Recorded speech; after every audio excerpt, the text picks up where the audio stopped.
Hello, everybody. My name is Megan. I'm the Mood Read Queen, and welcome. Today, we're doing something kind of different today. I have so many ideas for videos. I can tell why people make so many, because it's so fun, and I hope you're having a good time. So today, what I thought we would talk about is, are you ready? Gay fantasy. So, I'm going to talk about 3 different series. I'm going to try to keep it brief. I said that the last video, but some of these videos have been quite lengthy, so we're going to try to get it. So I'm going to be kind of providing overviews for 3 series. So let's kind of see how it goes. Some of these series, it's been a hot minute since I read them, so just FYI, give me the benefit of the doubt there. Okay, so let's get started. So the first series we're going to talk about is called the Unbreakable Soldiers trilogy, and they're by someone named Megan Derr. I believe that's how you pronounce it. I've been reading stuff from her since probably, I think it was early December 2020. And it's been a minute since I read some of her stuff. She has so many books. I will probably do an author deep dive on her pretty soon. I read some of her stuff so quickly, though, that I really need to do my homework before I do one of those videos. So the first book in the series, and we'll just kind of talk about just brief overview. So the first book in the series, and just FYI, the covers for 98% of her books are questionable, and that's okay. That is not why I read them. In fact, the very first book I ever read from her was, let me just put this down so I can actually show you, was called Fairy Tales Slashed. And the reason why is because I wanted to read gay fairy tales. Particularly MM, but honestly anything. And there wasn't a lot out there that I could find. And there was a post on Tumblr, and I'm on Tumblr from time to time. I'm not regular at all. It's a great fandom site, though, for sure. And there was a post about different fairy tale retellings, or I guess fairy tales for gay romance. And I was like, hold up, I need this. And so I saw that there was a book called Fairy Tales Slashed, and it is a compilation of a lot of shorter stories from her, and she has several of them. Some of them have works from other people as well. I believe for a while that she was working with some people on a small press, and now she does indie pubs. So, whatever, they're still books, right? So anyway, that's how I found her. I read a couple, like 3 or 4 of her collections. So, gosh, I already know I'm going to have to get into doing one of those deep dive videos because I just love her. But that's how I ended up eventually finding this series. So I won't get into the whole story because that is a story for another time when I have more time and you're not here to listen to that. So the first in the series is called The Engineered Throne. And this is a series that it is fantasy, but it's not like, well, I was going to say it's not like dragons and like magic fantasy, but actually I think there is like a dragon. I think there's like a dragon in one of them, or like a dragon type animal. But it's more that sort of almost historical fantasy type vibe. So, you know it's fantasy because it's taking place in a world you've never been to before. There may be some weird issues with technology. They have it or they don't have it. But it feels like there's a historical element to it. And that's what this series has. So this is the first book in the series, and there are 3. The third one just came out not long ago, and I'll tell you, after reading the second book, well, actually I think it was the first book. There's 2 people that you meet in the first book, and the minute I met them and the minute they were participating in witty repartee and insulting each other, if we're going to get into tropes, love it. I love the whole, like, we're going to deflect from the fact that we like each other by, like, calling each other names, but, like, not being very serious about it. Oh my gosh. In love with it. So there's two characters that you meet at the end of this book who I just knew immediately I was going to love. And you don't get their story until the third book. And actually, there is a novella. I will mention the novella, but I'll be honest, I'm not a fan. But that's more of a personal preference thing. It's not like a writing thing. So the first book is about Vellum, and he comes from a pretty wealthy family. I'm not going to attempt to say any of the names of the places in this series. I will leave that up to you to get into. But there is a lovely map, which you probably won't be able to see. Oh, yeah, there's that. And there are multiple places in this series that we go to. Each book kind of takes place in one kingdom, I guess you could say. And I believe this one is Taladith? Is it Taladith? And I'll be honest, I don't know. I don't remember. It's been a hot second. And Belmare. Yeah, Taladith and Belmare. Okay, so they're like next to each other, actually, they're about the furthest apart, actually. There's a mountain range. Seems like a pretty hefty. That brings back some memories. So anyway, Vellum is in the Royal Engineer Corps. He's been in it for a long time. He's in his 30s, I think. And he is contacted by his brother, who is, I guess, more involved in not like running the country, but definitely more of an official governmental type role. And they are trying to write a treaty, like a peace treaty, between these two countries. And Taladith needs help rebuilding. And as someone who comes from a wealthy family who's important, even though Vellum doesn't really think of himself that way, he works hard for what he does. He thinks he has a normal job, even though technically he is a soldier as well. But he's not like how do we say this? He's not like all high and mighty about anything. In fact, he undervalues himself quite a bit. But this book is about him.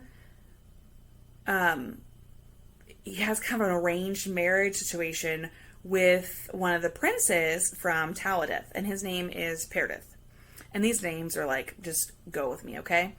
And so he travels there, and he's fine with it because he wasn't planning on getting married. One thing about this series that's awesome is it doesn't really talk about sexual orientation in a way that we're probably used to, in terms of a lot of homophobia, or just in general, just like terrible treatment of anyone who's straight, basically, or anyone who's not straight. That's why one of the reasons I love fantasy, is because sometimes you can escape those unfortunate points of view that are often in other, perhaps more realistic books. And those are important stories to tell, but sometimes it is really nice not to have to worry about it. So anyway, we don't really dig into people's sexualities, we just go with it. And I love it. So he goes to marry Perdith, and Perdith is basically like the family accountant, like business manager kind of guy. He kind of like is kind of behind the scenes, really low angst. Like, I mean, he's a good guy.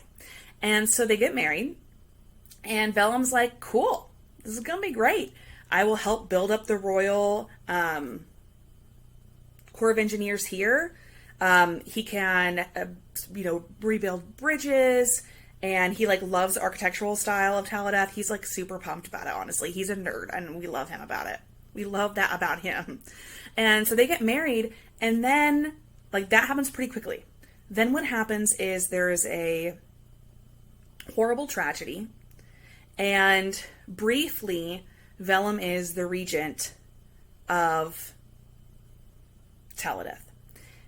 But he just married Peridith, and Peridith is in a coma. And so can you trust this guy who is coming from a country that was previously, prior to this marriage, not an ally? And so Peridith does wake up. Spoiler alert, sorry, I will try not to do that very often.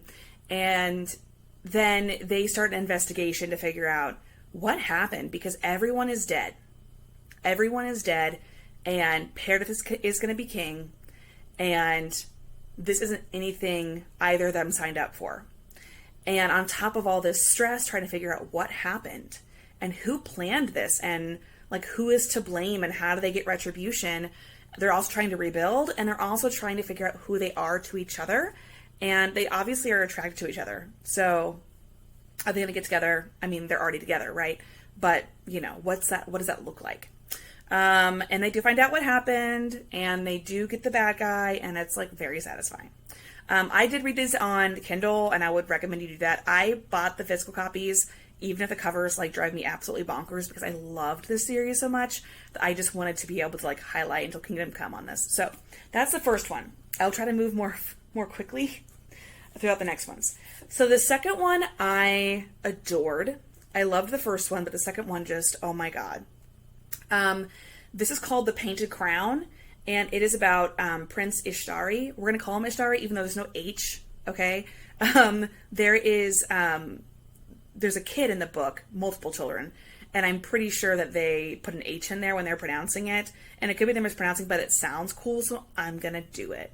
And it's about Ishtari and Lord Teveram, and Prince Ishtari is from Belmare, and he is sent as a prisoner of war to Taladeth after the events of the first book. And they take really good care of him, but also that he is also not, physically he's taken care of, but he's not necessarily treated very well, respected. And he's there like in terms of goodwill, because he wants, it is his brother is now the king of Belmare after the events of the last book. And so his brother's like, hey, I'm going to send you as an emissary, as goodwill, whatever you want to call it. And so he goes, and he's going to be there for like 5 years or something. And at this point, at the beginning of the book, he was engaged to a woman. And I know this is ridiculous to say, but I signed up for all the gay when I decided to read this, with Megan Derr, most of it. She does mostly MM. Sometimes there are, I think we're calling them menages. I like to use the word throuple, but you know, there are some of those that happen in her books, not in these. She has a couple, sapphic romances, but for the most part, you know what you're getting into with her. And, well, I say that. If you check out my Goodreads reviews, sometimes that was very much taken by surprise. But anyway, he's going to be there for quite a while, and he's engaged to a woman at the beginning, and they've been engaged for a while, and he's been trying to get out of the military, but now he's not going to be home forever. And so she puts an end to things. He is heartbroken, but not because he lost her, because let's be honest, like, he didn't see her very much when they were together prior, you know, to him being a prisoner of war. But he was looking forward to settling down and having a family, because that's what he's always wanted. And he's a sniper with the military, and that comes into play later. And so he ends up meeting Lord Teveram, who just had to assume the title that his brother had, because due to the events that happened in the first book, so many people died. And so you have all these like older lords and people in positions of power are gone, and you have all these younger people coming up and trying to change things with the characters from the first two books. And so this is about Ishtari and Teveram. Teveram, I cannot remember now what their, in terms of their sexual orientation, not that that is super important, but I love the representation is what I'm trying to say. One, I think, is mostly ace. One might be demisexual. That might be Astari. But the representation is good in here. And so it's about that, and it's also about putting an end to, like, you have a huge conflict that happens in the first book, and then this is sort of like, okay, that happened, but also there was more to the story than that, and we need to figure out what it was, and we need to take care of it. And so before Astari can leave that life behind, in terms of, you know, being in the military and being a sharpshooter, he has to, well, first of all, they trust him as an emissary. Like, he is no longer a prisoner of war after a while. And he's sent back to his homeland to make some things right. And Teveram has 3 kids. They're so freaking adorable. I cannot remember the names for the life of me right now, but they're adopted. And well, obviously he adopts them, but they were adopted. His brother and his wife adopted them. And so Astari kind of has this ready-made family if he wants it. It's really good. And the last one is the most recent, and I guess I could say in between books 2 and 3 there is a novella about Ashtari's older brother, King. His name is, I think it's Mortum Mortem. Morin has an interesting polyamorous thing going on, and you're gonna see that I have some hiccups, like a couple, like hiccups, that's not the word I wanted, hang-ups. There are certain things that, like, me personally speaking, I'm not a fan of, like, for my own life, and I very heavily project onto characters, and so sometimes it makes certain things difficult to read, because though it might make sense for the character, I'm, like, very much identifying with them, even if it's only a small part of their character. I'm projecting on it pretty hard, and so there are certain things I just am not a huge fan of reading about, and one of them is, like, polyamorous relationships, like, the spicy scenes, like, ooh, boy, that's fascinating stuff.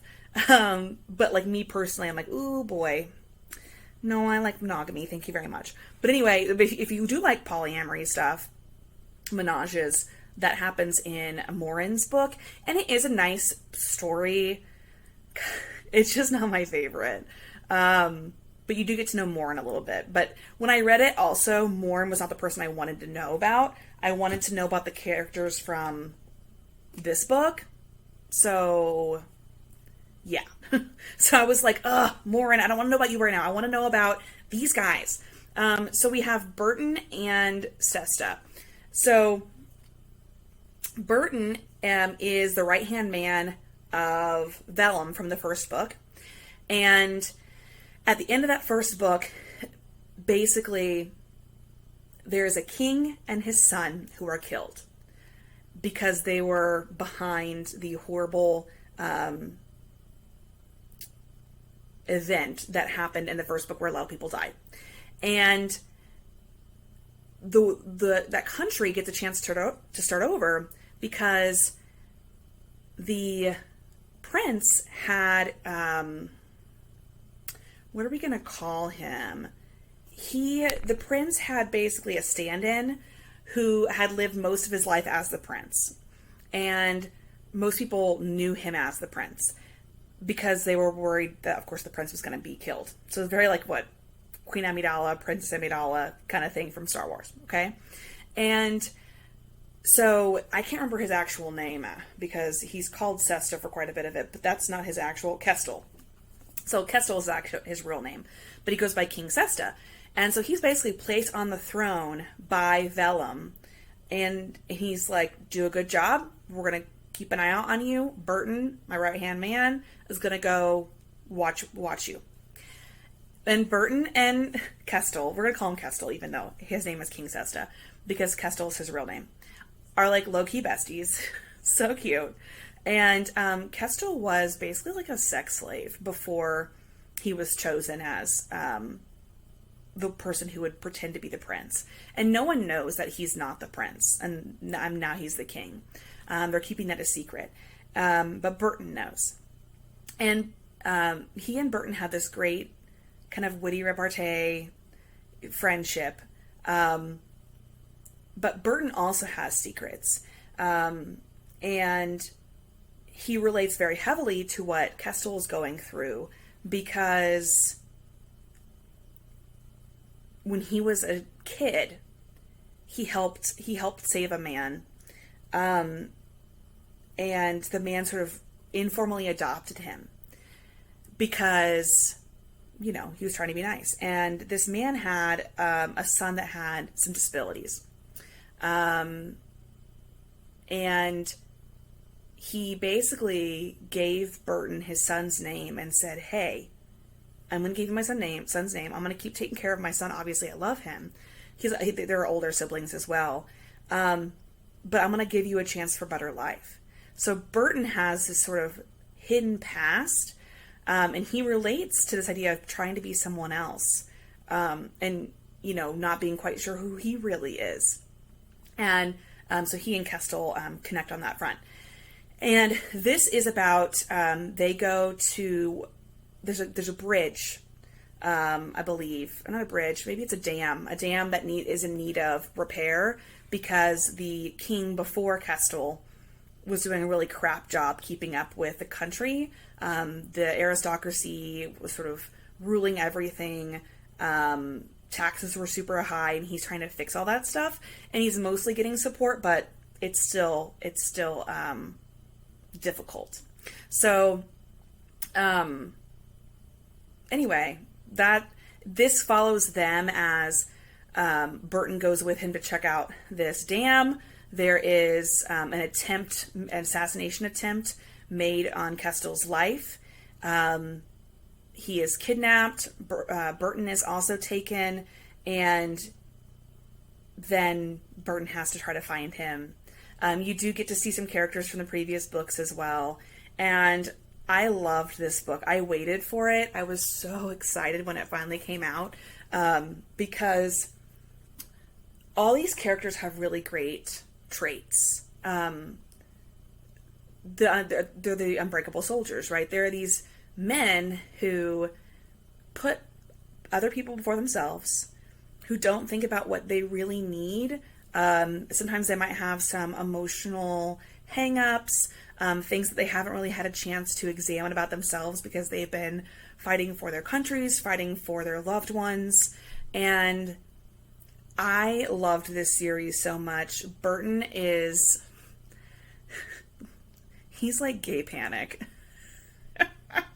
Like, this whole book is him panicking, and it's so good.